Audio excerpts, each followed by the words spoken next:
Okay, so welcome everyone. This is Wisdom of the Guide, and we're discussing Pathwork lecture number 201. Uh, it's titled Demagnetizing Negative Force Fields and then dash the pain of guilt. And this was received May 19th, 1972. And so this kind of came to me recently. I thought, it's the first time I've kind of really read this lecture in a way that like completely feels like I've really grok a lot of what's in it in a lot of ways. So, and then it also seemed to be connected to, some other pieces. So I hope it's relevant for folks. And I think if nothing else, it's a good review on some of the images and the process that the guide shares for us. So um, I've been doing a couple of pieces of like the dying into life and 55 that we're dealing with the things of letting go, surrender, death, that kind of thing. And so grief, right, is sort of a natural kind of piece of it. And in this particular lecture too, I think the guide speaks to some of that, and so there's kind of a blend of like where we're stuck and what's this next step that we can really take, that really is what makes all the difference, I think, in many ways. And then he goes on to blend it into where a lot of our work has been around our pains, our suffering, our victimization, right? He's saying that we have to face and look at the pain that we carry because we've hurt others. And this came up in one of the sessions, so it was also felt like somehow the universe was calling us to this lecture. So let's welcome everybody and do a little check-in. I know I got this sent out late, so I don't know if many people got a chance to read it, but we just tend to go through them. So let's just see if there's anything that you need to say to get here, or if there was anything that you want to share around the lecture.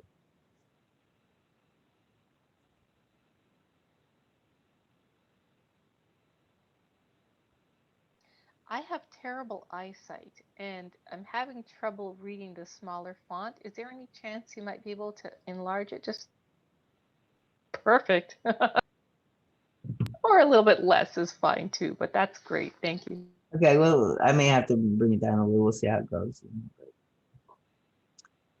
I don't know if it's distracting for me to reach the. I tend to scroll with my finger on the screen, so maybe I can do it here. Okay, so good. So that's helpful for everybody. So any check-ins? Are we just good to go?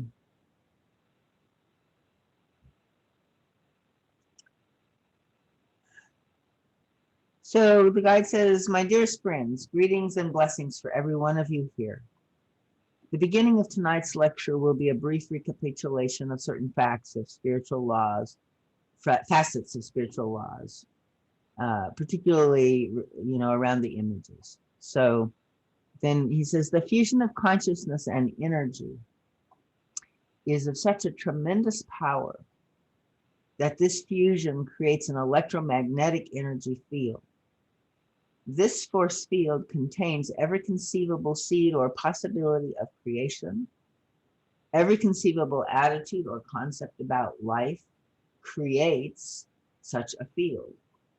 So see if you can kind of imagine this a little bit. I know it's a kind of abstract thing, but I think we're beginning to understand energy fields a little more and stuff like that. And so he's saying, every attitude or concept about life kind of creates a magnetic force field, an electromagnetic force field. And he says once it's activated, it actually, is creative in itself, and it sets events, patterns, and then the behaviors and reactions to those events and patterns, and then the states of the body and the soul, like are part of, what gets activated, and it kind of all gets drawn into and sort of almost possessed, right, by this force field. And he says the magnetism of this field is so strong that ensuing actions and events are set in motion, and they continue to perpetuate. So the vicious circles, right? And he says the force field of a specific attitude to life is also ruled by laws of attraction. So like attracts like. And so thus, you who have created various force fields as a result of all of your ideas, attitudes, concepts, and approaches to life, then are going to attract or repulse the events, people, happenings, and actions of others, and reactions of yourself, right? So you set up a continuous chains of action and reaction where we lose track. And then when an event occurs in life, sometimes it seems like it's happening to us. It comes out of the blue. It's a twist of fate. We no longer know by what specific belief or consequent action, has caused it to manifest. He says, my friends on the path have discovered various force fields of distorted ideas, which we call images. And he says, you have experienced within you how what you now know to be a misconception about life has governed your actions and reactions, and has consequently brought corresponding events to pass. You now see clearly that these events are hardly what they seemed at first. So, we're at different levels in this work, so I don't know if everybody, has that kind of rear view mirror yet. But most of us, I think, usually encounter this fairly early on, right? Where we recognize at some level, how, there's it's that self-responsibility part, something that's involved. I know I'm right now in a kind of a conflict, and I'm watching myself, right? And watching the parts of me that, are kind of automatically engaged in this, and watching, what their feelings are. But, I have enough of a distance now. I'm not completely caught in it. I'm not also willing to let it go yet either. So, it's like, but there's enough, of a presence to it, to begin. And that's part of what I'm looking at, like what, like it seems on the surface that all of my justifications and rationalization, like what I feel is true. But there's been so many times, and I have, completely committed to that. And then later on down the road discovered, oh, guess what? That's not what I thought it was. That, I generally have a little humility, even though I have a lot of stubborn self-will. So, and this is part of, I think, what this lecture is talking about. It's like we can have both. We don't have to give up our humanness in order to, do our work, right? Or we don't have to be perfect in order to, be worthy of connecting to the divine source and our own divine self. So he says, we have uncovered the negative intentionality that you have instituted as a result of the misconceptions. And yet you find yourself sometimes stymied in giving up the whole nucleus of the image or force field. And that's kind of what I'm talking about, Even though the ideas are false, you cannot help but reacting as if they were true. Somebody want to say something? Yeah, it's Judy. Do you mind? I did this last time too, and I guess I should ask you. Do you mind if I interrupt you and ask questions? No, absolutely. Everybody is welcome to do that. I'm sorry if I didn't speak it out loud. Some of the people are used to this, and I forget I've got some new folks here. So yeah, that's kind of the idea. And feel free to interrupt if I'm not pausing, and I will try to pause and leave some space for people to speak as well. He mentions a number of times about this negative intentionality, and I don't know if I've ever read that before in the Pathwork. So can you help me figure out what that means, please? Okay, sure. It's kind of like everything else. There's kind of different levels and different words that he uses for it, right? So I think one simple way you know, that I feel it is kind of like my resistance or my inner no,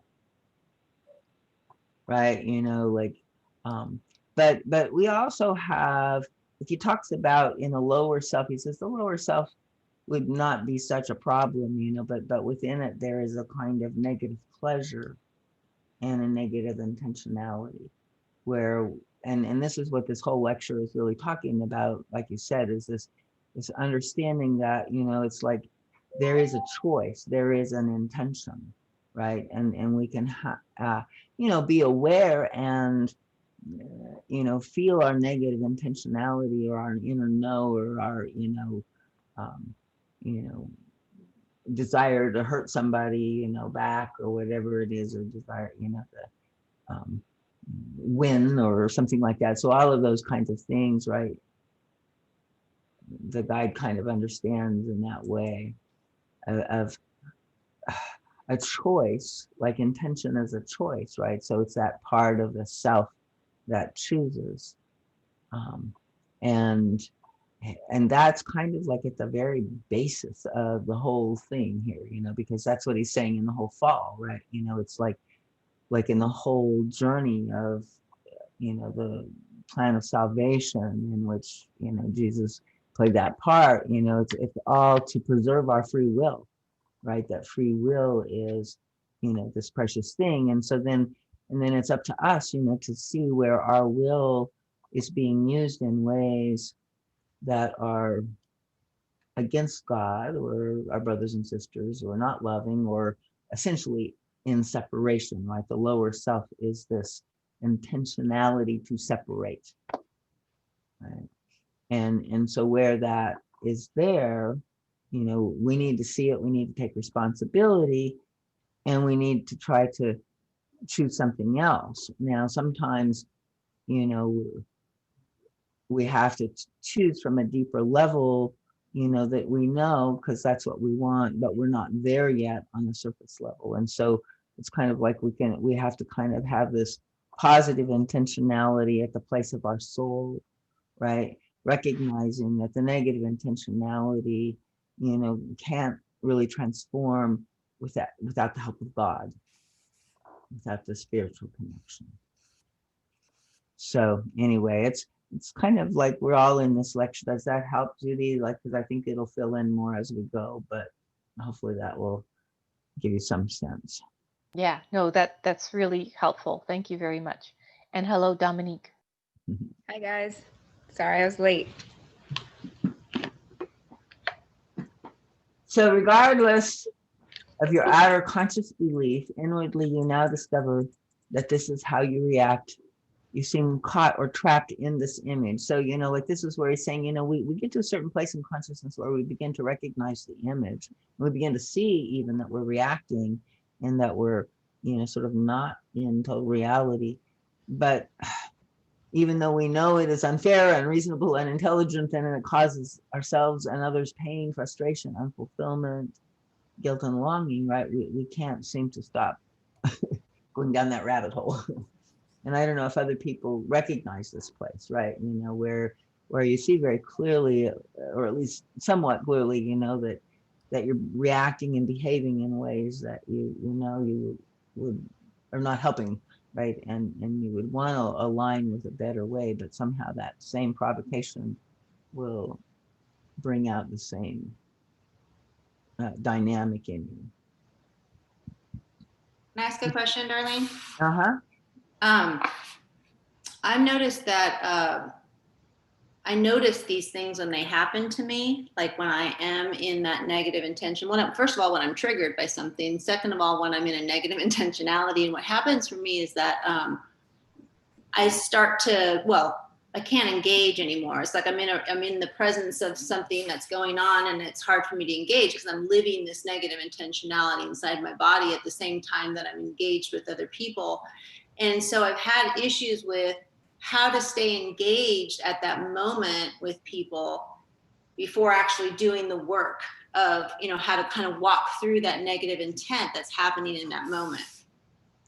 No, I think it's very challenging in that way, if I'm fully understanding what you're saying, you know, and sometimes I think pause, or, you know, like getting a space so that you can, come back and ground into, reality, especially if it's a sensitive or important relationship, that, some relationships we have a certain latitude, to act out and sort of express these parts of ourselves, without them taking it on or creating too much damage. But in other cases, right? And then, when we don't, right? So I'm a emotion will type, and I'm always being inappropriate. I guess it's teaching me lots of humility. It's like there's a way that we are who we are, and we can only do our best, and we can only do what we can do in that moment, right?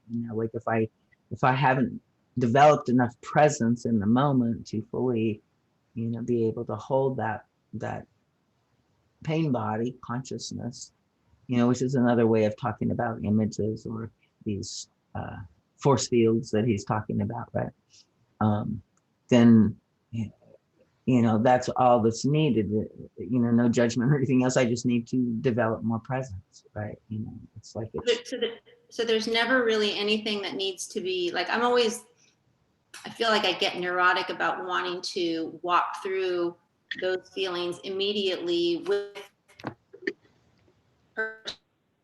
people at hand. And it's not always appropriate, but I find that when I don't do that, when I don't at least say something or try to, engage in some way that's honest, I lose the moment that the opportunity, I guess. I feel like I lose the opportunity, but maybe not the opportunity to shift and change. I usually do that privately with you or with, in safer places. So what do you feel like you do miss? Pardon me? So tune into it a little more and see what is it that you feel you miss, or something that. I don't know if I miss anything. I think what I'm trying to share is that my mind will disengage from the situation at hand and start to kind of like run these things in my mind about how I can get it out of my system now so that I can be back engaged. Gotcha. Yeah. I think, it's like these are very difficult, sort of exercises of our capacity to be containers of all of our feelings, right? And to feel those tensions and work with those tension fields inside of us without acting on them. I mean, I know for me, it's really challenging, right? So, but I think there is a practice in that, and so things too, like maybe learning to breathe, I find breath sort of like one of the best, and I can't even get to the breath if I don't realize, so sometimes things just knock me unconscious and I'm in the reaction. But other times, if I can have enough presence, to just try to, allow this moment and kind of make that sort of, it's more the receptive principle, right? Not the active principle. Okay. Yeah, I like that. I like the capacity to be a container. I never really thought about that. I always feel like I have to be engaged as opposed to being a container. And yeah, good. Yeah, and we can be very present as a container, and that's what we're looking for. Yeah. Okay.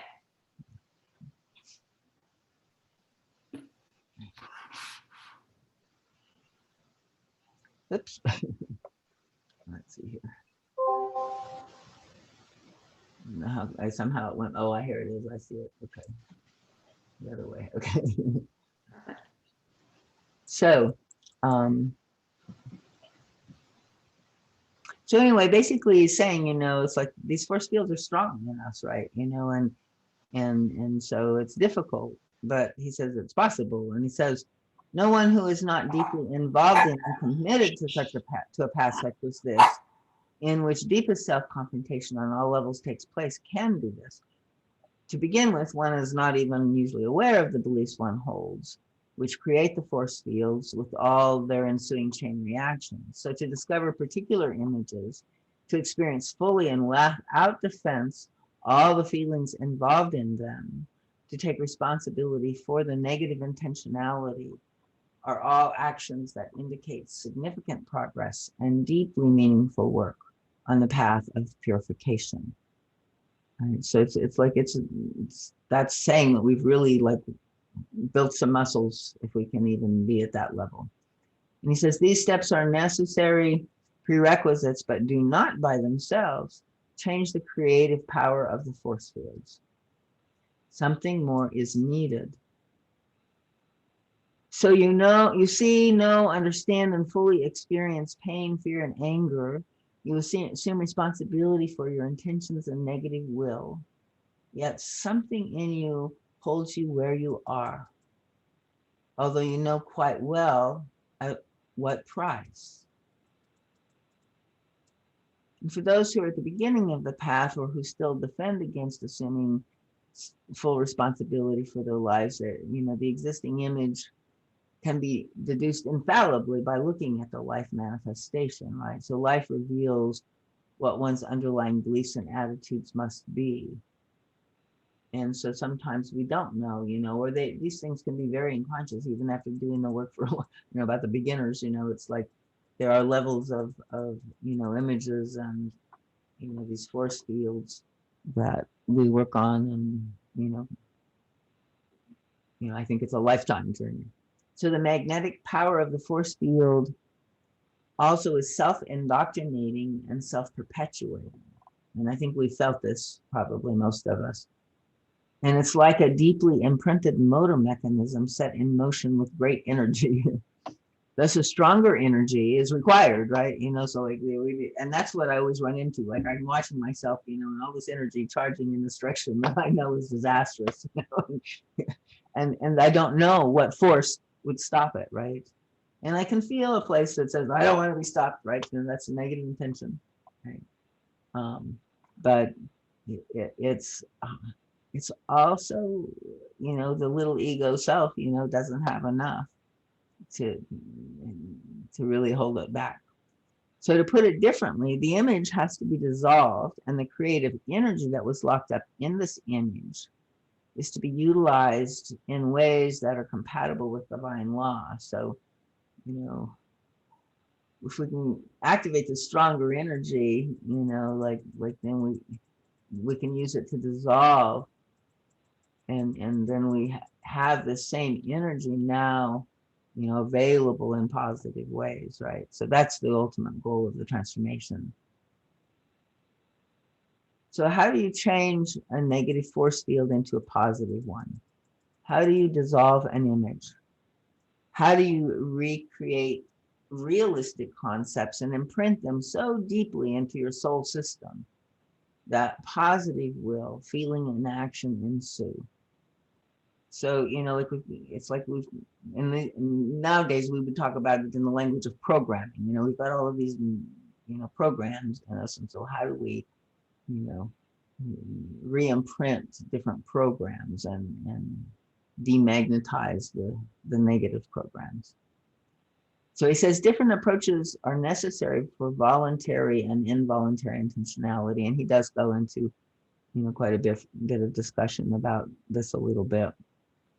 Does anybody want to chime in here? Any questions or comments at this point so far? Are we following it? Okay. So he's talking about, some things we are more conscious of, and we are,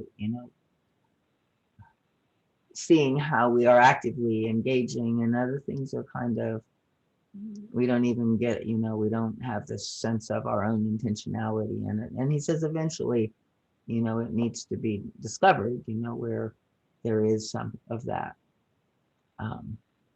And he says, but it can't be done in self-delusion and by superimposing some positive intent over unconscious irrational resistance and defiance. So, this is something I find so important, and something that sort of unconsciously the idealized self-image just tries to do, like, oh, it'll get an idea of what it should do, or how it could fix itself, or, and it doesn't matter if there's these unconscious places that are still in resistance and defiance. It just thinks it, should be able to do the right thing, or do it this way or whatever. So He says the two voices must be brought face to face, and the conscious personality then shall make the final decision. So, and this is invoking, you know, this beautiful dialogue that I find is usually so important in the work, right?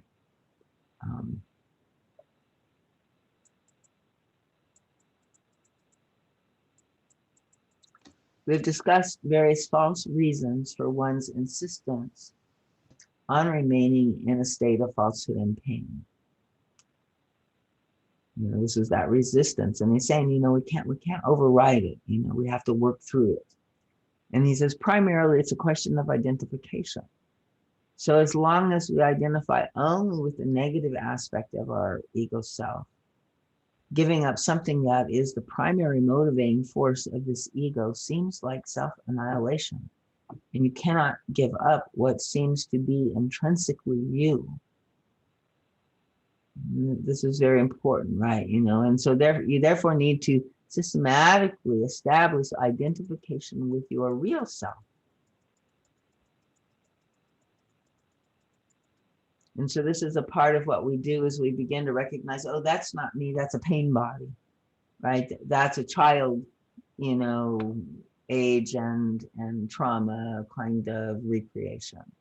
You know, that's, you know, some, you know, other aspect of myself, right? Or, you know, some past pain complex or configuration, right? But it's not our whole self. And so that's a part of what he's saying, you know, we get sort of totally identified, you know, in the story of the pain body, in the story of the victim, in the story of the suffering. And that story just keeps the image spinning, right? Just keeps it all recycling. So part of it is beginning to, you know, sort of be aware of the thoughts and the stories that we're telling ourselves. And I find it really, really useful, you know, to notice that, and then notice what happens in my body when I do that, you know, because there's always a corresponding reaction in the body. And, you know, it is a form of stress reaction. And they talk about how, you know, like then, you know, we're just, you know, shooting all of these, you know, cortisol and stress chemicals, you know, when we do that to ourselves. So not to be judgmental, right? You know, but okay, so there's real cause and effect here. And we, like, again, we can't help it. We're not in conscious control of it. That would be an involuntary reaction, right? You know? But we can begin to, you know, work to hold ourselves and to do this next step. So the guide says the first steps towards this new identification with your real self, apart from simple prayer and meditation, are to reach into new modalities with your mind. If you now hate, say with your conscious mind, I also have in me the possibility to love. I want this new state and wish to utilize all my hidden energies and creative forces. Or if you believe you can function only in a non-feeling, isolated, spiteful state, although you would want your state to be different, declare the inherent possibilities within you and say, there are inner powers and energies I wish to mobilize. The same me that is now locked into spite and withholding contains other, more natural and beautiful ways of being. I want to manifest this new state as my own inherent state. So, you know, and in some ways, you know, his words are, you know, they sort of connect with me, but, you know, to me, the main thing is, right, you know, is that we are like recognizing and remembering, oh, you know, it's not all of me. I have other things. And then deep down inside, you know, part of what he's connecting to, right, is this inner place of the choosing, right? I want is what all of these statements are saying. I want. So in some sense, what we're doing in that prayer and that affirmation more than anything is, you know, we're saying, I see, you know, where I'm not aligned or I'm acting out in ways or whatever that are not aligned, you know, but I know it's not all of me. And I want, you know, there's a part of me, if nothing else, that wants something different, that doesn't want to be this way. And that's closer to the real self, right? You know, that's like a very deep core of ourself that wants to evolve, wants to grow, wants to love, wants to be in peace, wants to, bring our inner genius into life and share it with others. So, it's like to go to that place where we're aligning and speaking what we want is very, very powerful. And it doesn't mean that because we want that, like I can remember a time when I used to think, well, I can't say I want it because I can't really manifest it yet, and so I can't claim it unless I can manifest it. But it's kind of backwards, right? We can want it even though we can't embody it. And we can claim the truth of our choice for it even before we're able to embody it.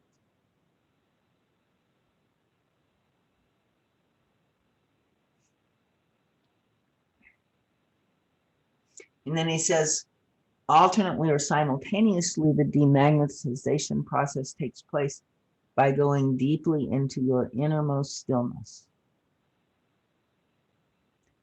And so this is another part of the work that, we're, working to cultivate. And part of it just, is like going into what's present, right? In our innermost being and just feeling what's there as sensation. But there is a dimension of stillness, and there is a way that we can cultivate and go into that stillness, and from there, he's basically talking about, that's where the divine can enter and touch us. So, like I think of the centering prayer, that is sort of like it's like a word that you use instead of like a meditation, a mantra where you repeat and repeat. It's like a word that you drop in. The instruction is to kind of drop it in like as lightly as a feather, landing on a pillow.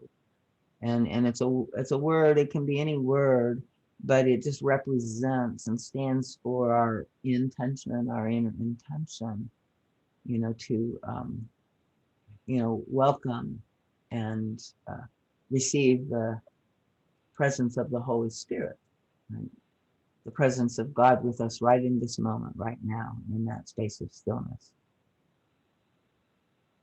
So in order to, sort of meet God there, we have to like cultivate this. And yet, the minute that we enter into that dimension of stillness, I think we feel almost palpably, some inner presence that's there. And in order to be in that stillness, we are sort of very present in our own being, so that somehow the two presences connect in that place. So he says, if you do this seriously, just becoming still and expressing your intent to hear the will of God, to feel the presence of God within you, it will happen. The only way to demagnetize a negative force field is to establish contact with your divine reality, your cosmic eternal self. So this is kind of like this most important next level. He's saying, we have to take responsibility. We have to, do these other things. And then, like the intention to choose differently. And then with the help of this larger self, that's the way that those negative force fields are changed. And that's been my experience. No matter how hard I've worked on something, right? There's some kind of larger cosmic divine intervention in most of it. And, maybe every minute of it at some level, I think is true. But certainly I've seen it, where, in the deep prayer, some kind of answer, some kind of help, some kind of guidance has always come. And that's part of what the guide has been, encouraging in us all along, right? Is to become our own channels, to have our own connection with our inner divine self and our guidance. So he says, here you have right away a contradiction. As long as a deliberate negativity or intentionality exists in you, your resistance to commune with your eternal spiritual self will be up, right? And I think we understand, like, so most of us, when, we feel our negativity, we don't feel like we're worthy to go call on Holy Spirit, right? It's like, it sort of feels like a double-edged sword, or like a kind of difficulty. So, vicious circle. So, because he's saying, and then as long as we don't call on the help of the spiritual reality, we'll find ourselves incapable of giving up the negative intentionality. So, right, it's like it's a circle. So tune in and just think for yourself for a minute. Can you, just as you are right now, can you feel worthy to receive the presence and action of the Holy Spirit within your being, within your heart, within your soul, within your life?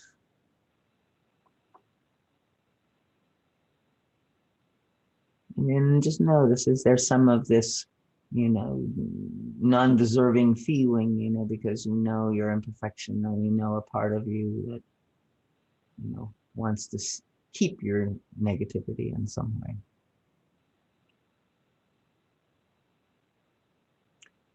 So he goes on, he says, let's take, for example, the common and pervasive attitude of wishing to punish your parents. You do not realize that this spiteful self-destructiveness has absolutely no benefit for you.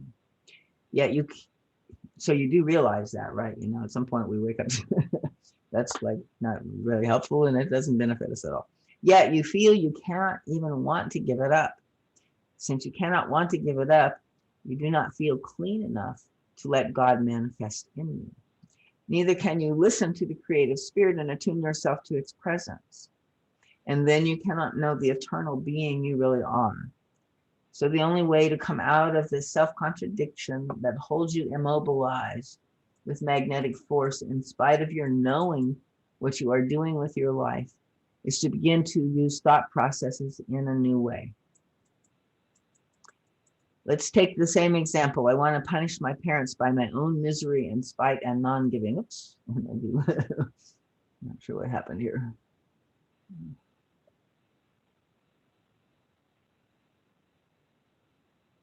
Okay, at least I know where I am. I don't know if people can see it anymore, though. Let me see if I can. Whoops. I think you just click on that double page right at the bottom on the right. That's what I think I saw you clicked on. Accidentally. Hmm. Well. And if you click on the thing beside it, it'll take you back to your first view. Yeah, but this is in the Word program, so I'm not sure that. I mean, I think that's true of the Zoom program in terms of you guys. No, in the Word program. So you see the little gray box at the bottom right there, right beside the 140 magnification. Yeah. So if you click on the middle one. Okay. Thank you.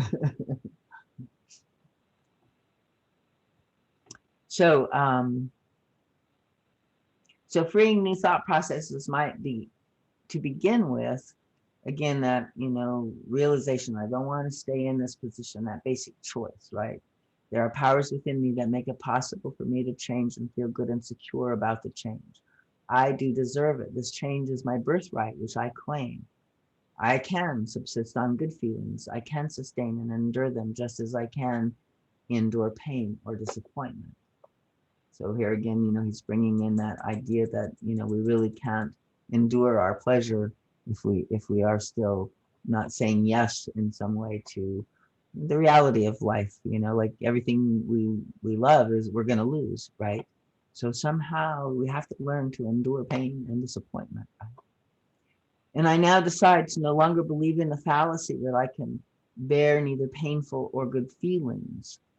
If there are any areas within me where I still battle and defend against either the painful or loving feelings, which are the giving and the receiving of love, the power in me can make me conscious of them. It can help me lift myself out of the groove that has been set by the negative force field and bring a new force field into being. I pray for the power, the belief, the faith, and the volition to be totally committed to living my life in a good, deeply feeling, honest way. Even if some part of you still resists while you say these words, my friends, If your innermost will pronounces these words strongly and decisively, without covering up or denying the negative will, but meeting it head on, a new power will be created by the force of the intent within your thought. Only too often you wait for change to take place without your deciding for a new thought process about the issue in question. It is the thought that must change first. In thought lies the intent. This intent can then sink deeper and deeper into the still resisting layers of your consciousness. In that way, the process takes place on the outermost and innermost levels. On the outermost, by the volitional thoughts you issue forth. On the innermost, by the divine power you mobilize when you meditate and ask for the specific help. In this way, you cannot fail to inactivate the power of the old negative force field and create a new force field that will bring you into ever increasing fulfillment, meaningful life, joy, peace, and love. Of course, you know that is, you know, like the old vicious circle of the image becomes a benign circle and continues to bring, you know, more of the good stuff. So the lack of understanding that exists in human beings about the power of thought and the power of feeling, and how these two together create magnetic fields, which in turn create life experience, is regrettable, one of the problems that we're dealing with. The immediate thought process is always available, and our habit of thinking can be changed quite easily to begin with. A thought inevitably brings a new feeling, which then brings a new attitude. But you always have to begin where it is accessible, and you cannot, and you have to leap within your thought over the barrier of the I cannot into the realm of it is possible. So I don't know if people are aware of sort of where they feel the I can'ts, right? And part of me likes to defend and justify that. But I love what he's saying, because it doesn't like, you know, say, oh, yes, you can, just try harder, right? You know, that's the part that my I can't is protesting, right? It's, you know, here he's saying something very different. You know, he's saying, you know, to just say, you know, with the help of the universe, it's possible, right? And we have more to us than we know. And so he says, you can say, these potentials exist in me and I claim them and I want to make them available. You know, you say it's a very different thing, but I think it's kind of like energetically, it's a very different thing. But if I were to try to tell this to somebody who doesn't follow Pathworks, it's really a subtle thing. Like the idealized self-image saying, get it done, you know, you tell your mind this is what you're going to do, is not that different from saying, okay, I'm going to change my thought so that I could really have something else manifest. I don't know. I think it's a subtle change. No? Yeah, but even in what you're saying, when you say I'm going to change my thoughts, so there's, I think, like, you know, what the guide is saying is, you know, we have to acknowledge that, you know, the thought is kind of like we can reach for the divine help to change the thought. We can't do it ourselves, right? And the other place is it's kind of like the outer will versus the inner intentionality. I choose it. I can't make it happen. The idealized self-image wants to make it happen and then make it, you know, it's, you know, like I did it, you know. So so this is saying, you know, we don't do this healing, this, you know, this transformation, this, you know, this comes from with the grace of the divine, right? And with our linking up to that and receiving that, you know, being able to ask and receive that. So it is quite different. Does that help?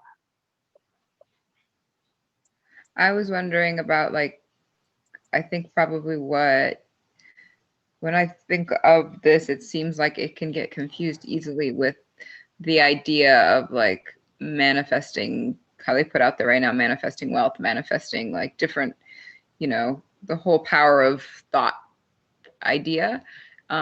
So I think what you're saying is that we usually engage our forcing current even when it is to try to like do something good in our thinking, instead of submitting in a way, it sounds like you're submitting to the reality that we have these negative things, but we also through the divine have the access to the positive things within us. Yeah, and the power, the power to, like, it's kind of to me like, we're 50-50, right? We're humans with feet of clay, and we're divine children of God, right? And in that 50-50, like, we could be forever in the battle inside of ourselves, trying to, so rather than kind of be just in this equal kind of battle, what I think the guide is saying here is the way to kind of win the battle, to overpower the forces of the negativity, of the darkness, of the negative intent, right, is to seek the divine help, right? With that, then we can. Without that, we're in an even battle in some way, and we can fight a long time and be tired. And so it's kind of like there's this very beautiful way of accessing our higher power, our divinity. But he's saying again that if we don't feel worthy of it, which is again where the idealized self-image comes in, right? If we like in shame, it says it's like our being is not worth it, right? So we can, like in this reality, we have lower self and we act out and we do the wrong things, but that should not make us unworthy to be in the presence of God. In fact, that should actually, be the way that we, run and bring all of that to God and ask for help with.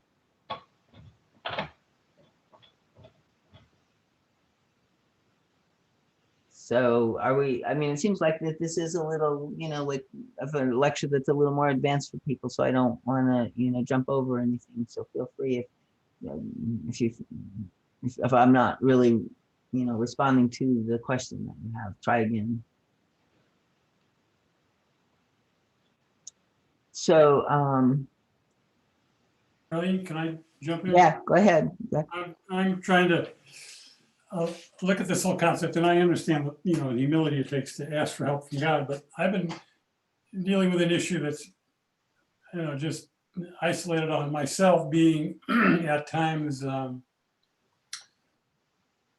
it's hard to overstate it, but when, for example, I do occasionally part-time fix-up work around my community, and a little electrical things and things like that, which is great fun. I like to do that, and I get a little money. But the point is, I can get into the middle of something and pulling a box out of the wall or something, and the wires are crossed, and I would connect them wrong, or I don't see the run of the alternating current.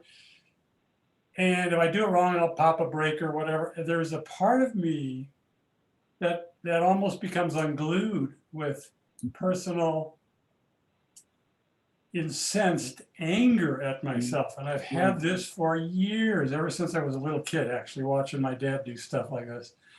And I have been trying to deal with this. And of course, most of my life, I have been beating myself up for beating myself up, so, and the old German overpowering thing. And it seems like this seems like a gentle, almost unrealistic approach.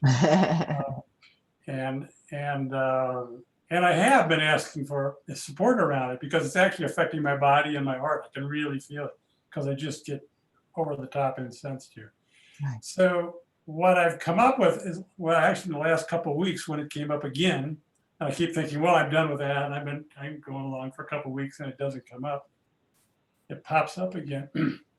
And I really asked for help, and I'm sitting at home and in the chair, kind of meditating on it. And what kind of came up is some sense of an old pain going way back to childhood, and trying to protect my family, my father particularly, from his raging at things like that. Because if I couldn't, he was going to have a heart attack and leave me, if that makes sense. Mm-hmm. And it was, so is that the kind of, and I had to feel that. you know, and same thing with my mother, who seemed to, in other words, as a little kid, I felt responsible for my parents instead of reversing it, you know. And, Right. So Yeah, I what- think that's what he's suggesting, you know, like that's part of like, so you went inside, you went into the stillness. Okay, maybe, you know, not just still, you know, but this is what part of what I say is, you know, this process meditation, like go in and be with these energies and these feelings, right? And then, you know, in some way, when we do that, we are offering it, you know, we're calling light, we're asking for help, you know, and we can do it consciously. But I think just, you know, the act of, you know, coming into a state of, you know, presence with that, you know, for ourselves, you know, is kind of that intention, you know, to have help from spirit. And I mean, where did that revelation come in from, right? You know, I mean, part of it was from sitting with the pain that was there, but you know, this is to me part of how spirit acts, right? You know, is it took you deep in and showed you the source of this, and not only that, but showed you, you know, like compassion and truth, right, around it, right? That, and so that to me is the way that often the Holy Spirit works. Now it works in many different ways, you know, so each one of us is a little unique and different, and it will come, but it's that kind of, yeah, sit down and open up and see, you know, and remember to ask, remember to see, right? You know, instead of trying to use the active principle to always do it yourself, right? So rebalancing with the receptive principle to receive and ask for the help. So is that the act of going through as opposed to, I mean, Yeah. at the end of that? Yeah. Yeah, I think more so, you know, and I don't know if in that process, sometimes in that, you know, I feel deeply and get dropped into, you know, and hold the child in the wounded place, right? You know, and it releases and stuff like that. So that certainly would be, but anytime you're in the field of the sensation, right, and in the direct contact with these parts, you know, and they're being like worked with, you know, and so I think that's, you know, definitely part of what we're you know, how that we have to befriend them, we have to bring them into the fold, you know, they no part of us can be not belonging, right? You know. Okay, yeah, thanks. But Dick, can I ask you, like, after you had that knowing, did you feel a little bit better about the way you beat yourself up, or a little bit easier on yourself? That's a really good question. I actually became hopeful because I don't know next time I run into that, what's going to happen. You know, what's going to happen the next time I, you know, back up a leaking toilet or something. I don't know, whatever it is. You know, it's like, you know, I'm kind of like watching now. I'm kind of at observation, kind of. In some sense, I'm kind of like waiting for the next one to happen to see what happens. You know. So, and you know, usually it's been my experience anyway that what happens is that we're usually given a little mild test that usually is close enough to the breakthrough of the awareness and gentle enough so that we don't completely get hooked, right? And we see it and we don't, you know, it's like we come back to the inner truth that we found, which is very good. But it is kind of like we have to instill that, you know, deeply inside of us. And so there will be like a bigger test, and you'll probably forget and you'll probably go back into that reaction. But the fact that you've had that experience now and you know that place inside of you will give you the opportunity to find your way back there, right? You know, each time. And each time you do, you're developing the muscle that's going to, you know, make that a permanent reality.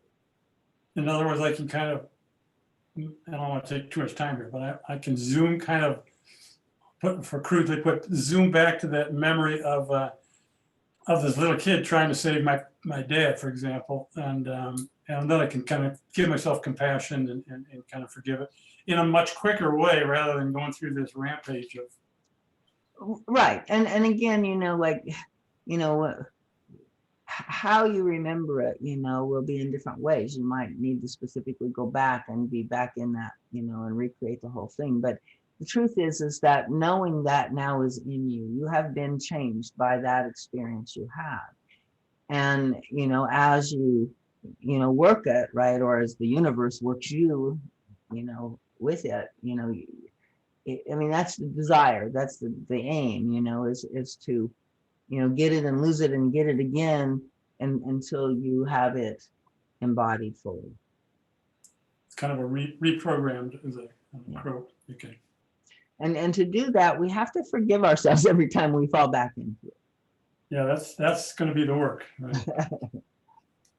But now that you've seen, where it's, like that's just, like a part of your pain body that thinks somehow it, it needs to cause pain in order to, for you to be okay, or I don't know, like, it's at a different level now. So, it's exactly what this is speaking to, right?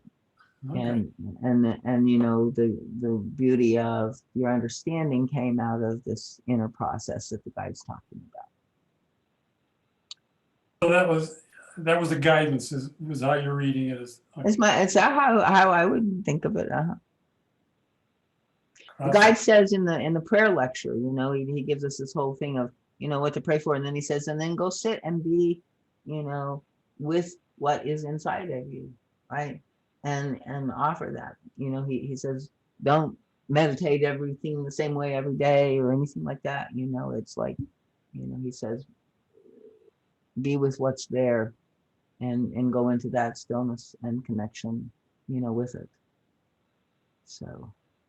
Okay, great. Thank you. So, and he's saying, more and more of you have recently begun to establish contact with your divinity.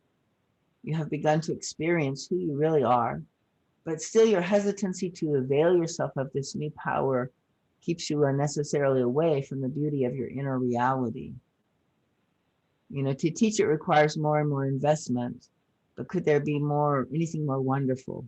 So, and, here I remember your question a little bit, Dominique, too, around, like it sometimes can seem like, this is where the guide is just saying, we create our own reality and therefore, but he's mostly saying we should look at the parts of us, that are, not just try to create the good stuff, but look at the parts that are blocking that, because we're in these negative intentionality places.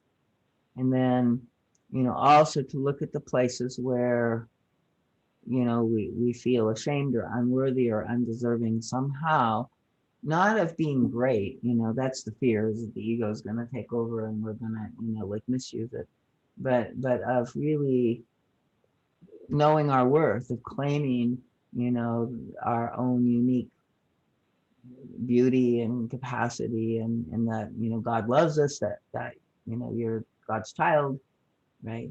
You're here imperfectly seeking to do the best you can and follow what, is required. So, and we have to stumble and find our own way. So we can just really allow ourselves to not feel bad about our imperfection, right? So he says, Which is a struggle. and there is a way to, like where we have difficulty with that, it's to kind of then let's go in and look at who it is that is so adamantly, rejecting of our imperfection, and why is it doing that? What's it serving? Why does it think it needs that? Why does it believe that has any value, right? And also go in and feel, and what are the consequences? What does this really make me feel like? What really happens inside of me when I do that to myself, right? So with the awareness of those two things, then we can navigate consciously, right? And and become aware, where our hesitancy to avail ourselves of our divinity, of our value, of our capacity to ask for God's help, and he's saying, like what we're here doing, what else is more worthwhile? So if nothing else, you have value in the fact that you seem to get that, right? And so this is the very aim of the path. And he says, you will no longer be needy because you will know that everything exists within you to fulfill every one of your needs. And instead of looking for where the needs can never be fulfilled, which is on the outside from the parents or parent substitutes, and this is, you're going to look inwardly where you can never be disappointed. So this is one of the places where another person I studied with, talked about, the guide is basically saying that the needs, the unmet needs of childhood that are now our unreal needs as adults, right? They're still the needs of our child, right? At some level. And there's a part of our adult that is always a child, so where that energy needs to go, that dependency need that is natural to us, instead of on each other, and instead of on our parents that couldn't be there for us, instead of on our bosses or our lovers, it needs to go to God and to the Divine Mother, so that we have, these parents that are actually perfect and actually capable of being there for us, and actually, have that unconditional love that we wanted in the first place. But we block ourselves from receiving that because we don't feel deserving. And so the rest of this lecture, is kind of like also the part about the guilt, right? It's a part of the ways that we block our connection with this source. So he says, we must come with clean heart. It's necessary to give up the dishonesty, the hiding, the projecting, the game playing that exists on subtle levels, and which you often manage to deny, even though we also admit them. To be free from these dishonesties is the natural universal law, and really the easiest ways. It is our fate, and to hold on to what is most difficult, contorting, and hurtful for our soul is senseless. One day you must become your whole, real, joyous self, not this little ego, but the ultimate creator of whom you are a manifestation. So if you listen into your deepest stillness, calling upon the creator within you, the stillness in you will answer. This is inevitable if you really want to know peace. If you do not want to know peace, joy, and all conceivable fulfillment, then you have your clue. Some part of you wishes to hold on to something that you don't want to give up.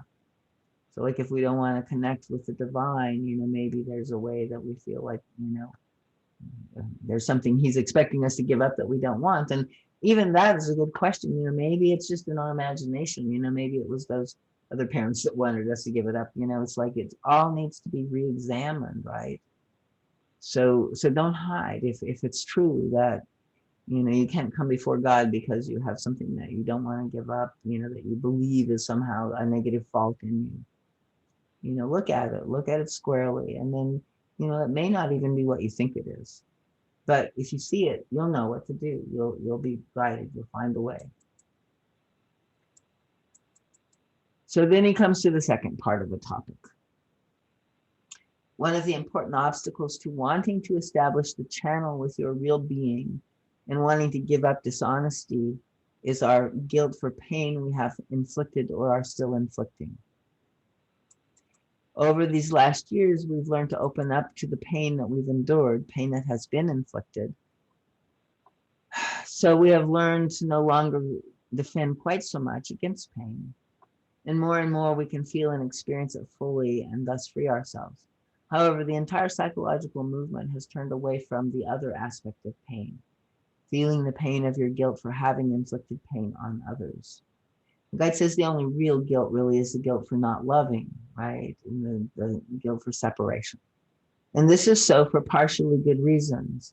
Every truth can be distorted.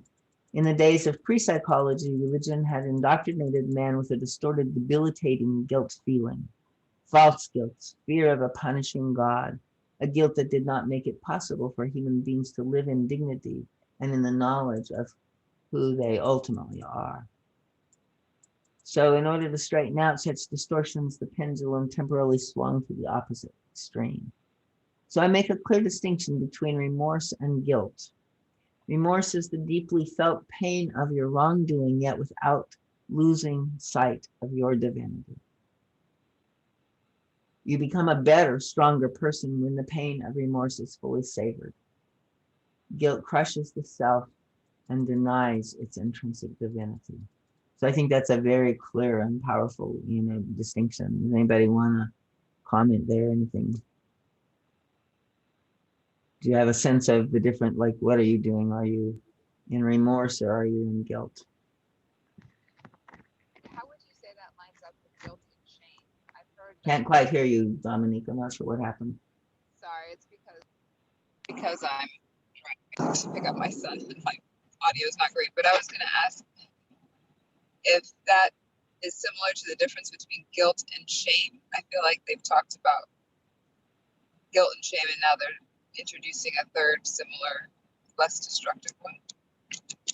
Right. Shame is a little different, but in the same way as guilt, there's this way that, shame implies that the being itself is flawed, right? Or is unworthy, or is, So this is where I think remorse and healthy humility, right, are the places of the truth of the balance in between. So pride and shame needs to, you need to just stand in the truth of, true humility. And then, with our guilt for our own wrongdoing, we need to have true remorse.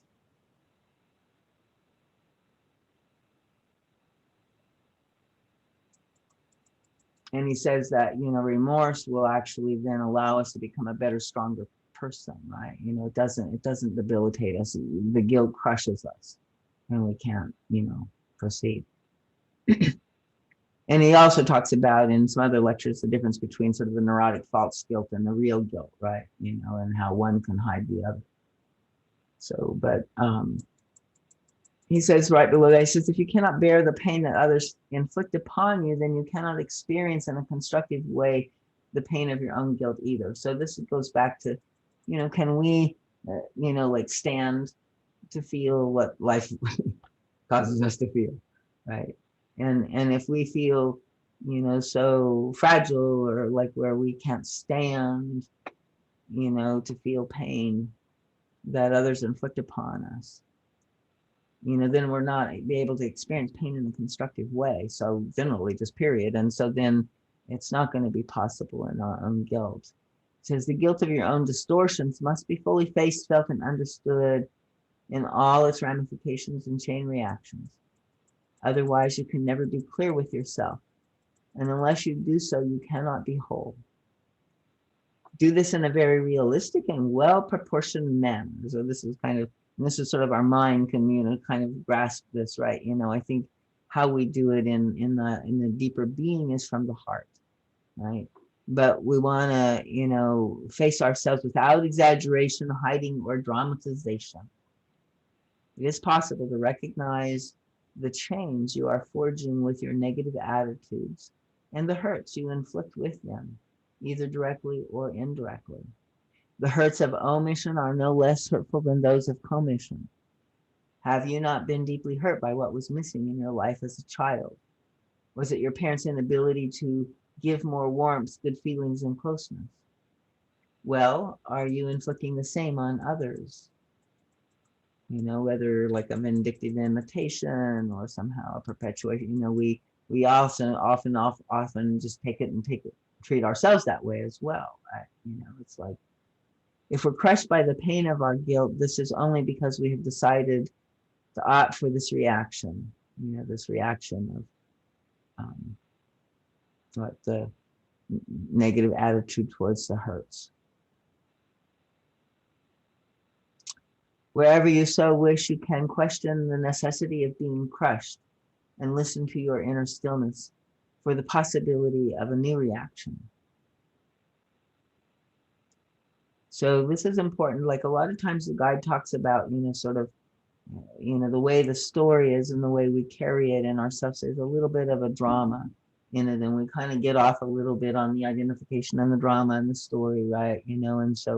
And then he also says that we awfulize, the tendency of the ego is to make it bigger than it is. And I was watching myself, sort of, like there's some payoff in that as well, right? So we want to, try to cultivate and look for where we're not. Again, you can't just superimpose and make yourself be different, but notice, where you are in a big drama, where you are, sort of thinking that this is, so awful because it's always going to be this way, or, what he talks about is sort of overgeneralization again.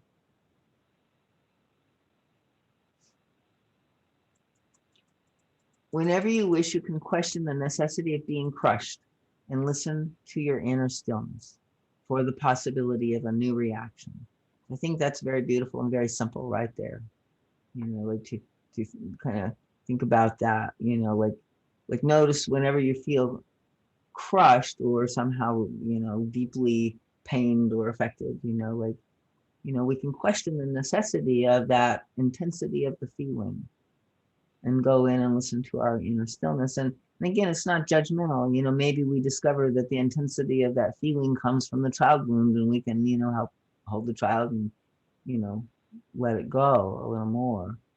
But oftentimes we become aware that the reaction in the present is, more than what is really called for. And so then we seek, something new, something we go in and ask, and we align within our intent, I want another way. Yes, you will feel the pain of guilt, and so you should. But as with the pain others have given you, if you can fully accept it, it ceases to be pain. When you fully feel the pain and are motivated with your whole heart to give up the negative pattern, the pain of guilt will make way for a wonderful new energy, for light, hope, love, and beauty. Violations of spiritual law can only be corrected when you learn to feel the hurts you have inflicted and still inflict without feeling annihilated or worthless, without crumbling under a load of guilt. I think a lot of times parents are the ones that feel this sort of most acutely as they, especially if they're waking up and they've done all of this work on, their own parents, and, and then they know that they've imperfectly parented as well, and ideally, a little better. But the guide says it's never the part that we're, correcting from our parenting that is going to wound the child. It's some other unconscious part. So, I love the fact that he says, our children came in, just like we did to take on a sacred wound. Right. And we need to be responsible to do our best, right? But it's already probably, it's early on. We're very, very young, maybe when this very important, initial encounters are had, and the wound is manifested. So, it's something that if we can learn to affirm and trust and love our own grief, our own pain, our own, even our own guilt, right?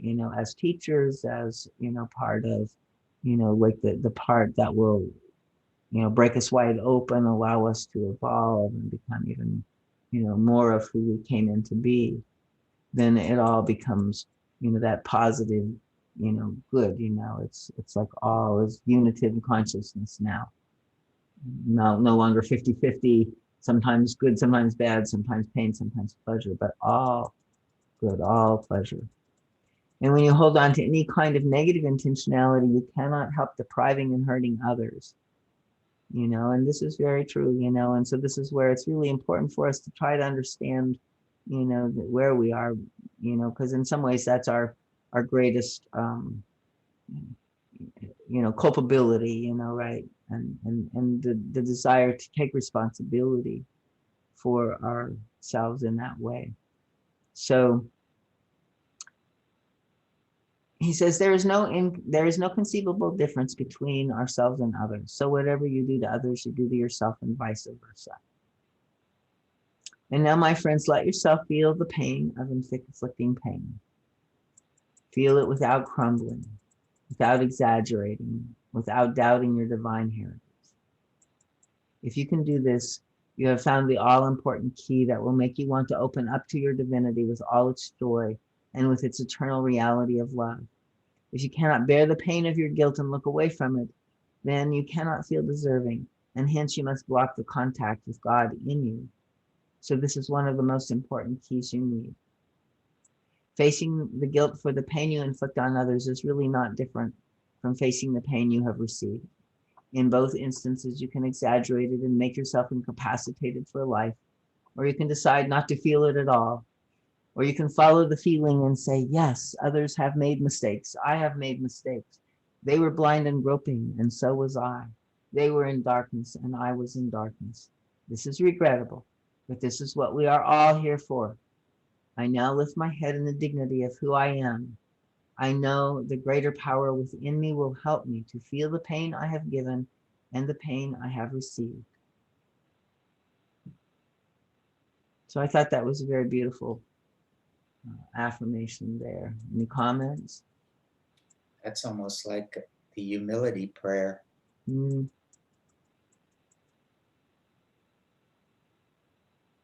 Do you have that handy? I don't think that I remember. No, I mean, I'm just calling it a humility prayer. Oh, yeah, okay. Yeah, it is. Yeah, I would say that would be a good humility prayer. Humility does seem to be the cornerstone of transformation.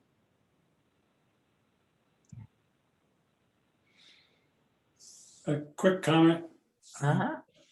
is since I've inflicted pain, a lot of it on myself, does that system also reverse? So what I inflict on myself, I inflict on others? I mean, does it reverse it?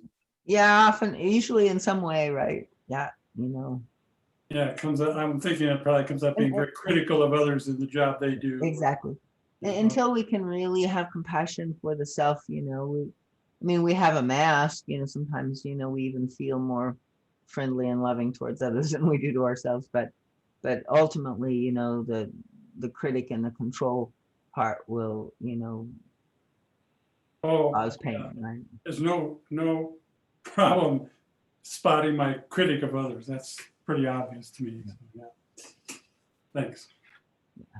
And I don't know if you can see, but you know, it's a kind of form of separation, right? Separation from yourself, the part of yourself when you do it to yourself, and separation from the other.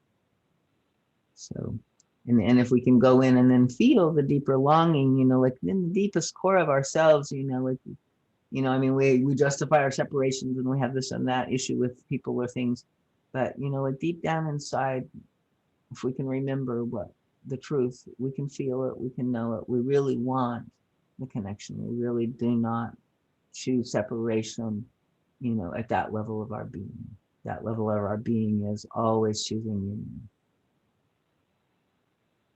And so if we can begin identifying with that, that's that greater power that the guide is saying can come and help us with, you know, our small ego cannot defeat these very strong negative magnetic force fields. Right? Yeah, I've tried.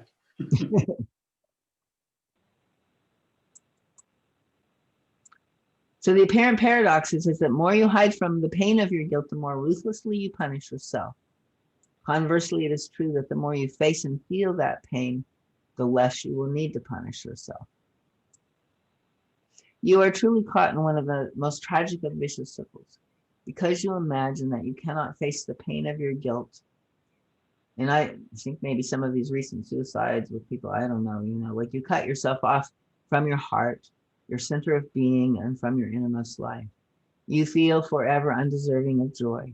And if you are undeserving of joy, your needs must remain eternally unfulfilled.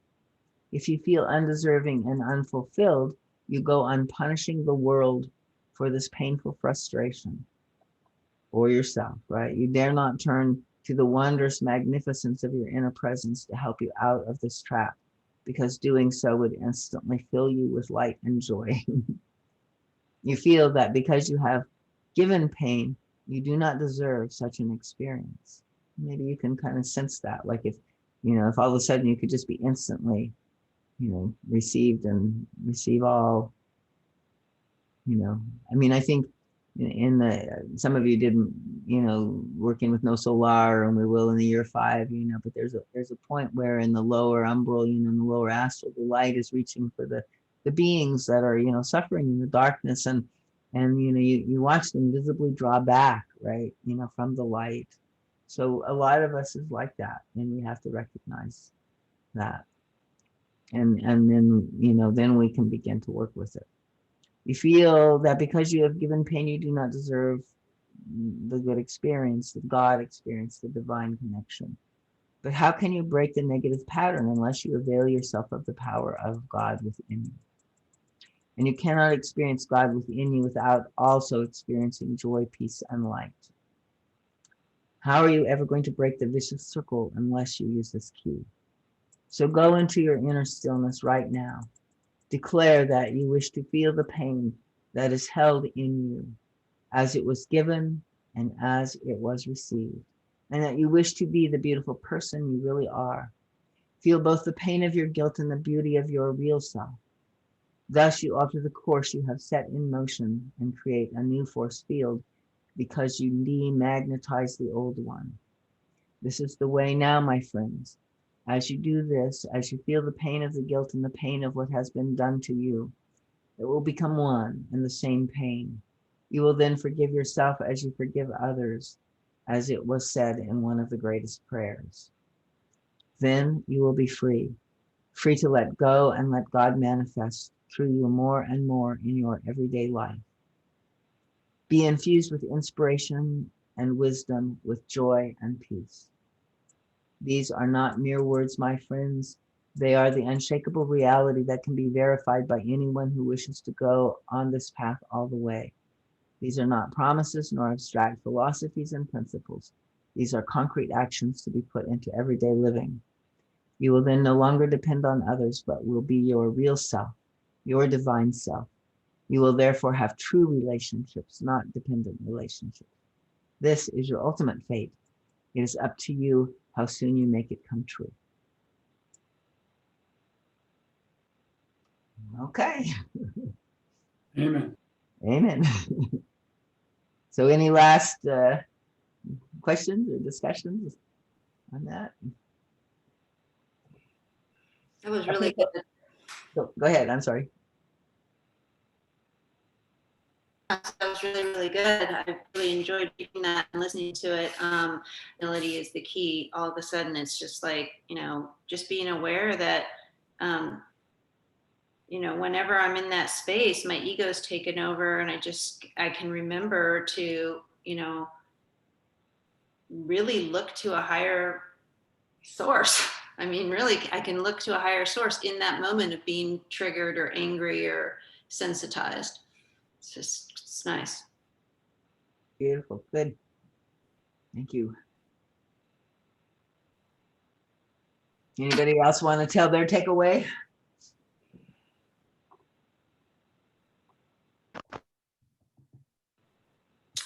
I had a sort of a linear thought that humility leads to the receiving of grace, Mhm.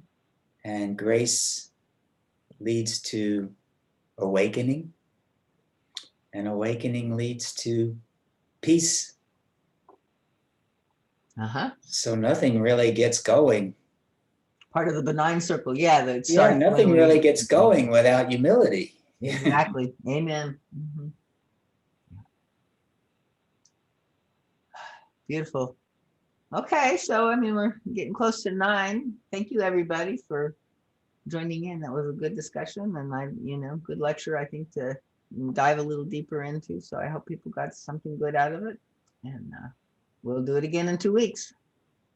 Thank you very much. Thanks, Darlene. Thank you, Really Darlene. enjoyed it. Thank Thank you. you. It was beautiful. Good night, everyone. All right. Good night, everybody. Bye-bye. Good night.